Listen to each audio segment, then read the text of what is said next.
This is the SuperCoach NRL official podcast. Team List Tuesday with Tom Sangster and Rob Sutherland. Hello, SuperCoaches. Welcome to our live React Teams podcast. It is round 13. It is the toughest week of the year so far. The first big bye, Origin players are out. We've got 7 teams taking the break this week. I, for one, am stressing out because I only have 9 players taking the field prior to trading this week. But someone who's looking a lot more relaxed than me is Wilson Smith, who apparently you've got some people up your sleeve for this week. Yeah, man. No bye prepping done whatsoever, and after my trades, I've got 15 players to play with. 15, so wow. I'm sitting comfy. I've got options. That is a very good spot to be in, that's for sure. I've said stuff the buys for the entire year. I'm kind of regretting that a little bit now. I was hoping like Dylan Edwards or someone would miss out, or maybe even Matt Burton to give me that extra number. But basically every Origin selection that was borderline went against me. I still think I'll get 12 on the park and should go okay, and then make up ground on the non-buy rounds. Yeah, I have a few Origin players out, but haven't had that many backfire on me. I didn't bring in Burton because I had a good feeling he was going to get picked, even if it is as 18th man. But I've got 15 on the park, so I'm happy. So teams will drop in about 4 minutes or so. The big question is Blaze Talangi versus Clint Gutherson. Now, there is some talk that Gutherson's back this week. Does that mean that he comes in at fullback and Blaze Talangi drops out of the team? That would be the worst case scenario. Best case scenario would be that Blaze Talangi stays in the side at fullback and Gutho moves to centre or wing. Plus, there's a whole bunch of possibilities in between, with Talangi moving to pretty much any position in that back line. He is that versatile.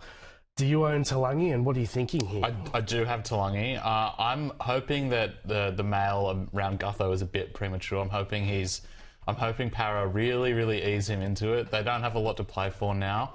So I'm hoping that they just stick with Talangi at fullback for a little bit. My thinking is that Talangi is playing better at fullback than he played at any other position. Yep. So it's my mental gymnastics to justify him keeping the fullback spot. The issue with him, though, I mean, he has been absolutely sensational in attack and he's getting huge SuperCoach scores, but he's very raw and he makes some big errors at big times. Gutherson doesn't do that. So they also have a new coach and he'd be wanting to test out new combinations as well. So I can see Talangi retaining that spot, or he could even be out of the team altogether. We'll be telling you in about 3 minutes or so. Of course, the other big thing this week is, do we sell Origin players? Nicho Hynes is the most sold player this week, but he's also really popular, so the stats are probably slightly skewed. My issue is I'm leaning towards selling. I think with that calf, it's going to be tough for him to back up, and there is the potential for him to miss to only play 2 out of 8 games over Origin, which you don't want. Yeah, I don't have Nicho, but I would definitely be leaning towards that sell option at the moment, just because, like you said, that with that calf injury, there's basically no chance that he'll back up any of the weeks. Plus, they have buys in there. I think I'd be leaning towards sell. Send through your questions as well, guys. We'll get to one quickly now, and then after our live react is over, we'll get through a bunch of questions as well. Kendall is asking probably one of the biggest questions this week: is Tedesco a buy? I'm really tempted. Now that he's missed Origin, he plays these first 2 big buy rounds. The issue I've got is that he doesn't play next week, and round 14 next week is really tough. You've got 3 teams on the bye in the Roosters, Dolphins and Raiders, who are all really popular for SuperCoach. Plus, Origin players will be looking to back up as well. Yeah, I do really like Teddy as a buy, so I would be saying that if you can cover him next week and the other weeks during the big buy, during the buy period, I think he's a really good buy. Yeah. The teams will be loading in very shortly, so let's run through Dylan Edwards. Do you reckon he is a sell over this Origin period? He's got the best buy schedule possible for an Origin player, so I own him, and he's the best player in SuperCoach by like 10 points per game. So I'll be holding for sure. Yeah, for me, he's a hold candidate throughout the whole Origin period, I think. He's someone that I'll want after Origin is over anyway, and I have Scott Drinkwater as my other fullback, which will help me out a fair bit during the Origin period. So I'm sticking with Dylan Edwards for sure. The other popular sell this week is Reece Walsh. I agree with selling Walsh. He is going well and like he's a good Supercoach player, obviously, but he doesn't have that big base. Plus, fullback is just such a red-hot position that I think you need two keepers in there all the time. So, sell Walsh is my opinion on that. Yeah, I don't own Walsh, and I'd be the same. I think he's a sell. Right, team lists are in. I'm loading them up right now. So, the Eels are up first. Of course, we've got Gutho is back, but where is he? It's saying he's back, but the team's not actually showing for me. Blaze Tulagi to the bench. Oh, that's like the worst. That's probably the worst. That's the worst possible result. I prefer him out of the team, to be honest. He's still going to make some big money this round, and then you'd probably have to sell after that. Look, we'll try and get these teams to load. In the meantime, Jermaine Hopgood. Do you think he's a hold over Origin? Yeah, I think he's a good chance of backing up and playing decent minutes on backing up. So I think he's a hold for me. I don't know why these teams aren't loading. Mate. Come on, Paramount. Ugh. Come on, Anna. It's Volandi's fault, for sure. Dylan Brown, also really popular this round. I've had him from the start of the year. If I didn't own him, I would have bought him in a couple of weeks ago. And if you haven't got him yet, I still think he's a really good purchase for this week. Yeah, I think the fact that he gained that dual position as well makes him so much more valuable. I've shifted him to halfback now that he has that. And it looks like the teams have actually loaded now. They have? Well, I can't see them yet, so I'm going to have to run through you for the Sharkies. What have we got? Braden Trindle. Yeah, hopefully Braden back into Trindle the team. is back in the team. Jack Williams at lock in place of Cam McInnes. And looks like Toby Rudolph is back as well on the bench. Nothing that surprising there. I mean, with Nico and Cam McInnes out, I mean, they don't have a ton of middle forwards, so I guess Jack Williams makes sense moving into lock there. On to the Knights. The big question there, Supercoach-wise, is whether to get David Armstrong. Looks like they got Daniel Safidi back from suspension. Pardon, otherwise, I'm really struggling here to get through my sentences. Would you be buying David Armstrong? I'm not sure.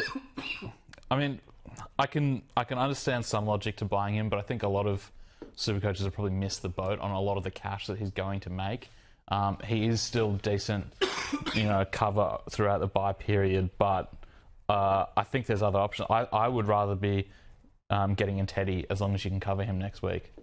Yeah, so he's projected to rise by 100k. So if you are looking for someone to make a little bit of cash, I think he is pretty high on the list. Yeah, there's still cash to be made there, but you've missed a lot of the initial price rises. I'll be looking to make my money by selling Nico Hines instead of buying a moneymaker for this week.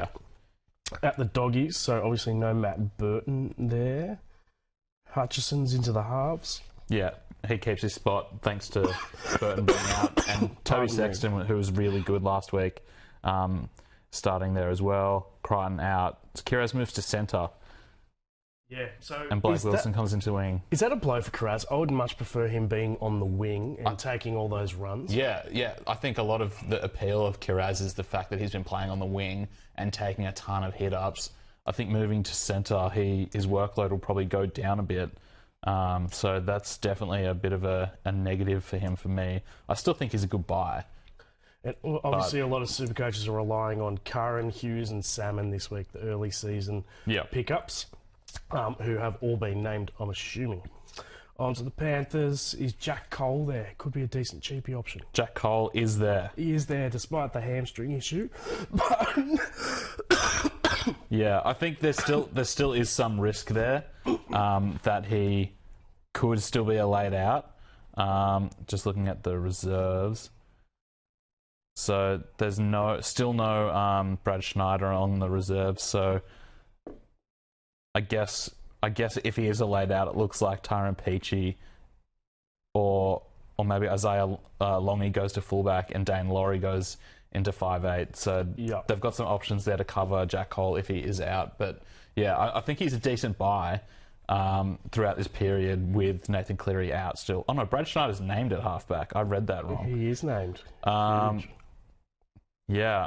I still think he's a decent buy, but he's got a lot of risk because of that hamstring injury. On to the Dragons. Obviously, no Zach Lomax on Origin duty. Thoughts on Jack DeBellin as a buy? I actually have DeBellin in both of my draft leagues, and I think he has been really, really solid for me. The problem with him is his minutes have been a bit inconsistent, but despite that, he's still been scoring pretty well. So he's got a solid PPM. So I can understand him being a decent buy because he's got some decent coverage through this period. The good thing about him is that you just know what you're going to get with him. He's a solid performer. Low score is in the mid-40s, and his high score is 90 or something. You know exactly what you're going to get, even with no attacking stats. Yeah, he's like one guy as well that if the Dragons have sort of one injury to the forward pack during the game, he's one of the guys that ends up playing much bigger minutes. So he could be a beneficiary if they do have someone else go down during the game. Sione Finau comes onto the wing, so he could be a cheapie to watch out for. He's in place of Zach Lomax. Other than that, not a great deal of SuperCoach relevance here, so we'll move on to the Dolphins, who are an extremely SuperCoach relevant team, and I'll let you take over. Yeah, well, Trey Fuller obviously named at fullback with Tom Sangster's dying over here. Trey Fuller back with the hammer obviously out in Maroons camp. Mark Nichols actually named in the starting side this week. His last couple of weeks he's been named off the bench and then been a late inclusion. But obviously the Dolphins extremely SuperCoach relevant team during the bye period because they are the only team that play during all three of the big bye rounds. So obviously a lot of relevance there. What are your thoughts on Trey Fuller? I know a lot of people have held him just for this week and to get through the byes. Still, you can get him for 400 odd K with a low BE, averaging in the mid-70s. Not the worst option. Yeah, I mean, obviously everyone who held him is absolutely cheering right now because he's just great coverage through the bye period. I don't think I'd be bringing him in unless you're desperate and he's sort of the only option you can afford. Like, you can't bring in a James Tedesco or something. I think I would prefer Tedesco, but if you're lacking options at fullback, then he is a good option during the bye periods just because he does have that awesome coverage. The Raiders have Josh Papali'i back into that team. What else? Hudson Young on Origin duty, so that means Adam Mariota joins the starting team. Simi Sasangi's back in, who was a popular cheapie. If you've held him, he could give you an extra number this week on top of guys like Strange, Smithies, Weeks, etc. Yeah, I think it's good for everyone who bought Sasangi just because he will come in and probably get one more price rise. He could be a decent one to just hold through this Origin period, have a couple more price rises, and then move on after the Origin period's over. At the Roosters, we've got Junior Pogga joining the backline for Joseph Suali'i, who's obviously on Origin duty. Terrell May is starting at prop, and Nat Butcher coming into the back row as well. So does this mean that Nafahu White, who's a very popular money maker for this week, mid-ranger, is he a number 13? And I can just see now that he is. Yeah, he's kept that starting role. Yeah. He looked really good last week in his first game at lock for the season, I believe. I think he got 73, which I think about 60 of it was in basically pure base. So he definitely passed the eye test, and I'm bringing him in this week. I'm finally getting Tom Flegler out of my side, and that cash is helping me bring in Jeremy Marshall-King because I need another hooker. So I'm really big on Nafahu White this week. I think obviously the Roosters miss next week, but he'll make some decent cash, and I think there's a lot of point scoring potential there as long as he keeps that starting spot. Are you an Angus Crichton owner? And what are you doing? Because he misses this week and next week, guaranteed, with that Origin selection. Could miss 4 of 8, and that's the best case scenario over the Origin period. Yeah, well, for me, I think from what we've seen so far from him this year, I think that Angus Crichton's just a keeper for the rest of the year, to be honest. So I'm definitely not even considering dropping him. He's someone that I would want back in later anyway, and I'm already starting to run low on trades, so I'm just going to save that trade and keep him for the whole period. I pressed the T button on him today just to see who I could trade him to. The 14th best player in that position is the only available option. Oh. So with the guys who are out for Origin and on the bye this week, you're looking at the 14th best player to bring in. So don't sell Angus Crichton. Don't be looking to fill your back row, that's for sure. Yeah. Cowboys, so obviously Cotter and Robson, two very popular Supercoach players, are on Origin duty. What else do we have? They've got tons of changes. So obviously Val Holmes out, Murray Taulagi out, Nanai out, Robson out, Dearden out, Cotter out. So Tom Chester is back in the centres. Braden Burns, who only played one game for them a couple of weeks ago and looked pretty good on his club debut. He's back in the starting side as well. There's not a ton of Supercoach relevant players left. I guess probably the most relevant guy is Kulakefu Finafuiaki, who's back into the starting side. For me, he was a sell a couple of weeks ago for anyone who did bring him in. But I guess I don't know what his break-even is off the top of my head, but I imagine it's not great. So he maybe comes back in and maybe makes a little bit more cash. But for me, he's probably still a sell. Quick roll call on Cotter, Robson, and Val Holmes. Would you sell those Origin guys? No, I think I'd hold all of them. I don't have any of those guys, but I think I'd be holding all of them. Yeah, I'm leaning towards holding all of those guys. Drinkwater, of course, will be a popular captaincy choice this week in the last game. It's not his greatest matchup up against the Roosters, but still, he'll be, of course, be very popular. Yeah, I was looking at my team before, and I think I'll end up captaining him this week, but mostly because there's not a ton of great other captaincy options. Questions, guys. I'm on Facebook Live now. Greg is saying I've only got 7 players this week. Lol. Oh. Probably not that out of the ordinary, I'd say. If you've only got 7 for this week, I'm assuming they're in pretty good place for the other bye rounds, though. Joe saying Sangster's choking harder than the Dragons. Don't make me laugh or I'll cough again. I don't think I'm going to make the Thursday podcast. How many Origin players should you hold? For me, I'll be holding most of them, to be honest, except for probably Reece Walsh and Nicho Hines. I think those are the 2 guys at the top of the list if you're looking to sell. It all depends on how many guys you can get on the field with all of them out in Origin camp. If you need to sell someone to get 13 on the park, I can get around doing that, but I would be trying to basically hold all my Origin players if I can. Aaron says, bro just doesn't miss a TLT. What a trooper. I'll cop that. Rob Sutherland pulled out of this because he was feeling a bit sick as well. Like, come on. You seem sicker than he does. I reckon, I know, exactly. And he's pulled out. But what's your overall ranks, guys? Where are you up to now? Oh, I'm doing terribly. Okay. But my draft leagues, I'm doing well in my draft leagues, so that's the important thing for me. I'm up into the top 1,000, which is solid, but obviously I've said stuff to buy, so I'm predicting a drop this round. We'll see what happens. Yeah, well, I mean, you've done well to get this, but I reckon there's a lot of people in the top 1,000 that are probably in a similar boat. They've just gone all in on the early rounds, and now that the buys are coming, they may drop off a little bit, but hopefully you don't drop off too much. Stop vaping, I can guarantee I do not vape. Buy Nico back after Origin is the question. I think he will be a fair bit cheaper. So on top of the fact that he probably misses 12 of 8, and I'm just saying that because I don't think he'll back up with that calf injury, he also has a break-even of 190. So one of my big things for Hines was I didn't want to sell because I'm like, how am I going to create this cash to bring him back? Yeah. But he's going to drop in price considerably, so you can pick him up at a decent price after Origin. Yeah, I can get around that. The fact that when you are looking to bring him back in, he'll probably be a lot cheaper. You can make some cash to, get 13 on the park for this Origin period and then try and bring him back later. But for me, I think it depends how many trades you've got left. If it was me and I'm running kind of low on trades, I'd just be holding him. Well, let's call it a day on our team's podcast for round 13. Big thanks to Wilson Smith. We've got the preview podcast on Thursday, 11 a.m. We'll catch you then.